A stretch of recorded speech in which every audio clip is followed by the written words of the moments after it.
আমি জানি না এই চিঠি কাউকে পাঠাবো কিনা। আসলে এটি চিঠিও না, এটা হয়তো আমার নিজেকে বলা কথা। মালয়েশিয়ায় ফিরে আসার পর থেকে এই অভ্যাসটা হয়েছে।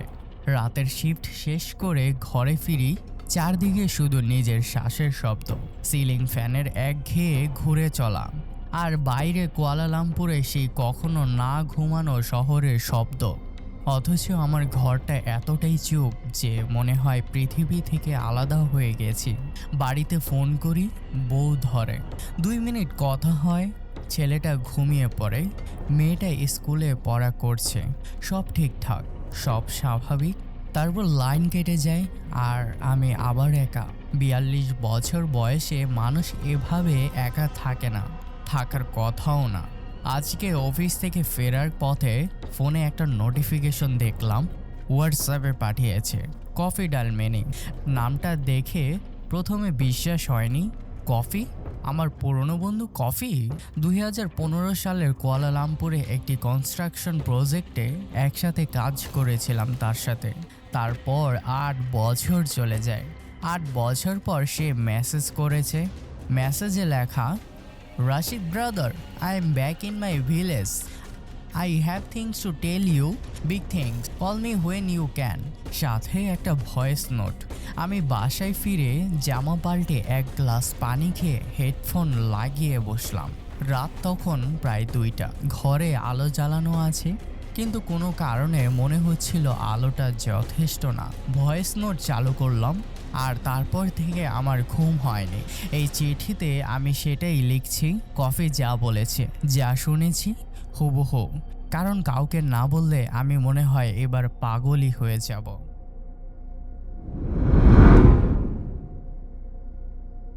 রাশিদ ভাই, তুমি কেমন আছো তা জানি না, অনেকদিন কথা হয়নি। আমিও ভালো ছিলাম না আসলে, সেটা বলার জন্যই আজকে ভয়েস নোট পাঠাচ্ছি। টাইপ করে বলা যাবে না এতগুলো কথা, লিখলে মনে হবে পাগলামি, কিন্তু গলায় বললে হয়তো তুমি বুঝবে এটা সত্য। আমি কাম্বাতে ফিরে এসেছি। তুমি জানো আমার গ্রামের কথা। আমি কুয়ালালামপুরে থাকার সময় মাঝে মাঝে বলতাম আমার গ্রামটা অদ্ভুত জায়গা রশিদ ভাই। তুমি হাসতে, বলতাম না সত্যি বলছি, তুমি আরও হাসতে, তখন আমি আরও হাসতাম, কিন্তু এখন আর হাসতে পারছি না। অ্যানকাম্বা গ্রামটা কোথায় সেটা গুগল ম্যাপসে পাবে না। আমাদের দেশের বড় শহর থেকে প্রায় 6 ঘন্টার রাস্তা।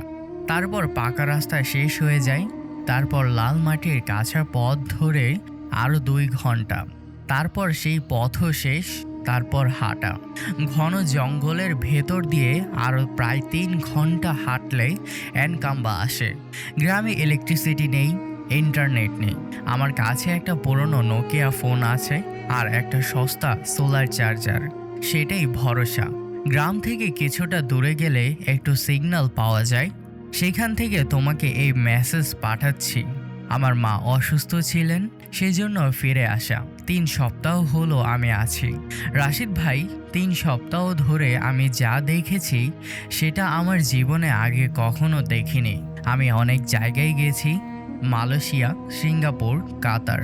আমি এডুকেটেড মানুষ, বিশ্বাস করো আমি ভূতে বিশ্বাস করি না, জাদুতে বিশ্বাস করি না, করতামও না।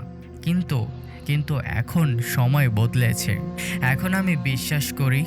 এখন আমি যা দেখি তা তোমাকে জানাবো। আমি যেদিন গ্রামে পৌঁছালাম সেদিন বিকেল হয়ে গিয়েছিল। আর কথা না বাড়িয়ে আমার সাথে কি কি হয়েছিল তা আমি তোমাকে একে একে বলছি। আমি যেদিন গ্রামে পৌঁছালাম সেদিন বিকেল হয়ে গিয়েছিল। জঙ্গলের ভেতর দিয়ে যতক্ষণ হাঁটছিলাম একটা জিনিস লক্ষ্য করলাম, পাখির ডাক নেই, একদমই নেই। আফ্রিকার জঙ্গল মানে পাখির শব্দ, পোকার শব্দ, জীবন্ত একটা আওয়াজের দুনিয়া। কিন্তু সেদিন গ্রামের কাছাকাছি আস্তে আস্তে সব শব্দ যেন ধীরে ধীরে মিলিয়ে গেল। শেষে আধা ঘন্টা একদম নীরব ছিল, শুধু আমার পায়ের শব্দ। সেই নীরবতাটা অস্বস্তিকর ছিল।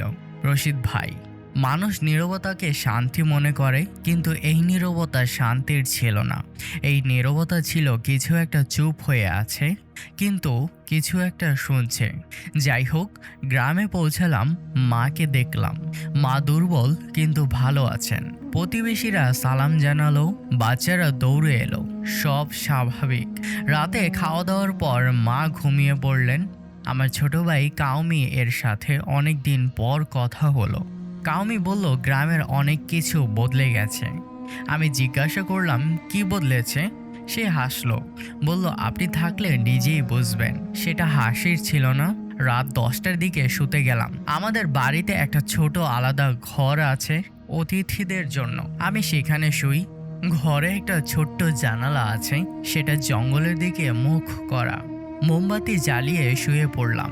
রাত তখন কত হবে জানি না, ঘুম আসছিল না। শহরে এতদিন থাকার পর গ্রামে এই নীরবতায় ঘুমানো বেশ কঠিন।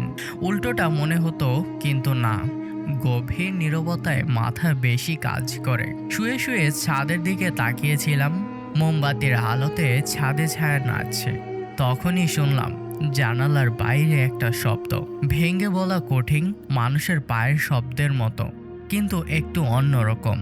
যেন কেউ হাঁটছে, কিন্তু পা ঠিকমতো তুলছে না, ঘষতে ঘষতে যাচ্ছে। আমি প্রথমে ভাবলাম কাউমি হয়তো বাইরে গেছে বা কোনো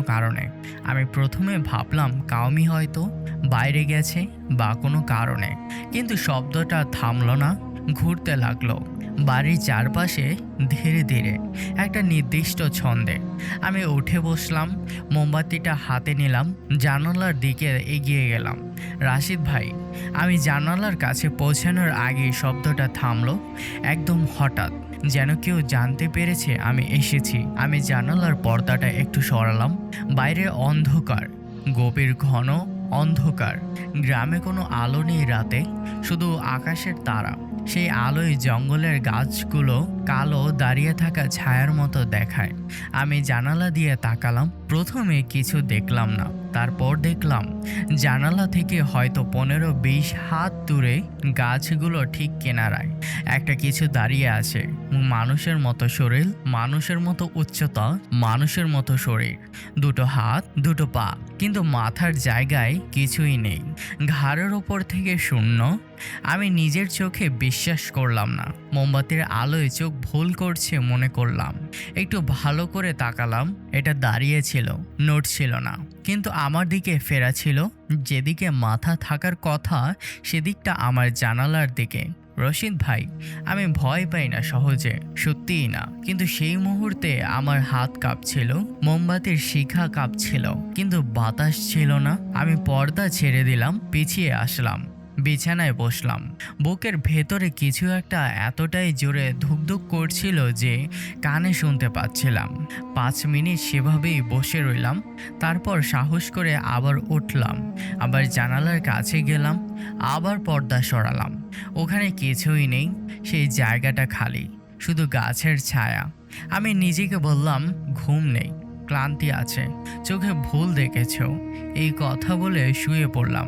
ঘুমালাম না, শুধু শুয়ে রইলাম। ভোরের আলো আসার একটু আগে একটা শব্দ পেলাম। এবার জানালার কাছে আস্তে একবার, যেন কেউ আঙ্গুল দিয়ে টোকা দিয়েছে। আমি উঠলাম না, চোখ বন্ধ করে শুয়ে রইলাম। ভোর হলো, আমি বাইরে গেলাম। জানালার নিচে মাটিতে কিছু দেখার চেষ্টা করলাম। ছিল পায়ের ছাপ ছিল, কিন্তু ছাপগুলো অদ্ভুত, সামনে থেকে পিছনে যাচ্ছে না, একই জায়গা বরাবর, যেন কেউ ঘুরছিল।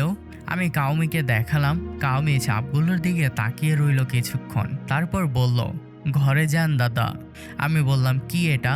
সে বলল এখন না, পরে বলবো। আমি বললাম এখনই বলো।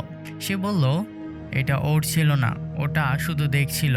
রশিদ ভাই, আমি কাউমিয়ের কথায় মানে কিছুই সেদিন বুঝিনি, এখন একটু একটু বুঝি, কিন্তু বোঝার পর আরও ভয় 10 গুণ বেড়ে যায়। এই গ্রামে এমন কিছু আছে যেটা মানুষ না, কিন্তু মানুষের আকার নেয়, যেটা নিজের কোনো মাথা নেই, কারণ সে অন্যের মাথা ব্যবহার করে, অন্যের চিন্তা, অন্যের স্মৃতি, অন্যের চেহারা। কাউমি আমাকে বলে এটা গ্রামে বলে আরজি, কিন্তু আমার মনে হয় এটার কোনো নাম নেই। যেটার নাম নেই সেটাকে ডাকা যায় না, যেটাকে ডাকা যায় না সেটা থেকে বাঁচাও কঠিন। রশিদ ভাই, তুমি হয়তো ভাবছো আমি পাগল হয়ে গেছি, হয়তো ভাবছো একা থাকতে থাকতে গ্রামের অন্ধকারের রাতটা কাটতে কাটতে আমার মাথা গেছে। আমি বলবো না তুমি ভুল, হয়তো গেছে, কিন্তু একটা কথা বলো, পায়ের ছাপগুলো কি আমি নিজে বানিয়েছিলাম? রশিদ ভয়েস নোটটা এখানে পজ করে বলল, বুকের ভেতরটা কেমন জানি করছিল। রাত তখন প্রায় ৩টা, ঘরে এসি চলছে, ঘাম হচ্ছে। সে উঠে পানি খেলো। বাইরে কুয়ালালামপুরের রাস্তায় কোনো একটা গাড়ি চলে গেল। সে আবার বসলো, আবার হেডফোন লাগালো, ভয়েস নোট রিজিউম করলো। পরদিন কাউমি আমাকে অনেকটা বলল এই গ্রামে অনেক দিন ধরে একটা নিয়ম আছে, রাত 12টার পর কেউ একা বাইরে যাবে না, দরজা বন্ধ রাখবে, জানালার পর্দা টেনে রাখবে এবং যাই দেখো বা শোনো নাম ধরে ডাকবে না। আমি বললাম কেন? কাউমি একটু চুপ থেকে বলল, কারণ এখানে কিছু আছে যেটা তোমার পরিচিতদের গলা নকল করতে পারে, তোমার মা, তোমার ভাই, তোমার বন্ধু, যে কারো গলা। আর তুমি যদি একবার সাড়া দাও, যদি একবার হ্যাঁ বলো বা নাম ধরে ডাকো, সেটা বুঝতে পারে তুমি কে, তোমার কথা জেনে যায়, তোমাকে চিনে নেয়। তখন আমি বললাম এটা কখন থেকে হচ্ছে? সে বলল সব সময়ই ছিল, কিন্তু আগে ভয় পেত, এখন আর ভয় পায় না। আমি জিজ্ঞাসা করলাম কেন ভয় পায় না? সে উত্তর দিল না। সেদিন বিকেলে আমি মার পাশে বসেছিলাম। মা অনেকক্ষণ চুপ থেকে আমার হাত ধরে রাখলেন, তারপর বললেন, কফি, এখানে বেশি দিন থাকিস না বাবা। আমি বললাম কেন মা? তিনি বললেন, এই গ্রামটা আর আমাদের না, আস্তে আস্তে বদলে যাচ্ছে। রাতে আমি শুনি, দরজার বাইরে শুনি, কিন্তু দরজা খুলি না। আমি বললাম কি শোনেন? মা আমার হাতটা একটু শক্ত করে ধরলেন, বললেন, তোর বাবার গলা, তোর বাবা মারা গেছেন 12 বছর আগে। রশিদ ভাই, এই পর্যন্ত বলে আমি একটু থামি। তোমাকে একটা কথা জিজ্ঞাসা করি, তুমি কি কখনো এমন কিছু শুনেছো যেটা শোনার পর মনে হয়েছে এটা শোনা উচিত হয়নি, কিন্তু শুনে ফেলেছো, তাই আর কিছু করার নেই, মাথার ভেতরে সেটা ঢুকে গেছে, সেটা এখন তোমার ভেতরে আছে। আমি যা দেখেছি, যা শুনেছি, সেটা আমার ভেতরে ঢুকে গেছে। আমি ভয় পাচ্ছি। কিন্তু রশিদ ভাই, আরও একটা কথা, আমি এই ভয়েস নোটটা রেকর্ড করছিলাম তোমাকে পাঠানোর জন্য। রেকর্ড করার সময় আমার ফোনের স্ক্রিনে একটা জিনিস লক্ষ্য করলাম। আমার রেকর্ডিংয়ে অডিও ওয়েভ, মানে যেই কাপা কাপা লাইন দেখায় সাউন্ড হলে, সেটা দেখছিলাম। আমি কথা বলছিলাম তাই লাইন কাঁপছিল, কিন্তু কিছুক্ষণ আগে, মাত্র কিছুক্ষণ, যখন আমি চুপ ছিলাম, কথা বলছিলাম না, তখনও লাইন কাঁপছিল, শুধু একটু, খুব সামান্য, যেন আমার মাইক্রোফোন আরেকটা শব্দ তুলছে। আমি কান পেতে শুনলাম, ঘরে কোনো শব্দ নেই, কিন্তু রেকর্ডিংয়ে শব্দ আছে। আমি ফোন কানের কাছে নিয়ে লাইভ প্লেব্যাক করলাম। শ্বাসের শব্দ, কারো শ্বাসের শব্দ, আমার নাম। রশিদ ভাই, আমি রেকর্ডিংটা বন্ধ করছি, বাইরে কিছু একটা। আমি ভয়েস নোটটা 3বার শুনেছি, 3বারই শেষের দিকে যেখানে কফি চুপ করে যায়, সেখানে একটা শব্দ আছে, শ্বাসের শব্দ। আমি প্রথমে ভাবলাম কফির নিজেরই হয়তো, কিন্তু তৃতীয়বার যখন শুনলাম তখন বুঝলাম না, এটা কফির শব্দ না। শ্বাসটা একটু অদ্ভুত ছন্দে না, ধীরে না, দ্রুতও না, যেন কেউ শ্বাস নিতে ভুলে যাচ্ছে আর হঠাৎ মনে পড়লে নিচ্ছে। আমার ঘরে এখন এসি বন্ধ, আমি কান পেতে আছি, আমার নিজের শ্বাসের শব্দ শুনতে পাচ্ছি। আরও একটা জিনিস, কফির রেকর্ডিংয়ে শেষ মুহূর্তে সে বলল বাইরে কিছু একটা, কিন্তু আমি যখন তৃতীয়বার হেডফোন খুলে শুনলাম, সে বলেনি বাইরে কিছু একটা, সে বলেছে রশিদ ভাই, বাইরে কিছু একটা তোমার নাম বলছে। আমি আগে কেন শুনিনি? নাকি একটু আগে ছিল না? আমি জানি না। আমি ফোন রেখে উঠলাম, বাথরুমে গেলাম, মুখে পানি দিলাম, আয়নায় নিজেকে দেখলাম। আমার পেছনের ঘরটা অন্ধকার, আমি আয়না থেকে চোখ সরাতে পারছিলাম না। মনে হচ্ছিল আয়নার ভেতরের আমি আর বাইরের আমি একই সময়ে শ্বাস নিচ্ছে না। আমি এই চিঠিটি ড্রাফট করে রেখে দিচ্ছি, কফি আবার মেসেজ করলে তোমাদের জানাবো, সে যদি না করে তাহলেও জানাবো। Rashid Hossain, Kuala Lumpur, Malaysia. অন্ধকার কফি, পর্ব 1।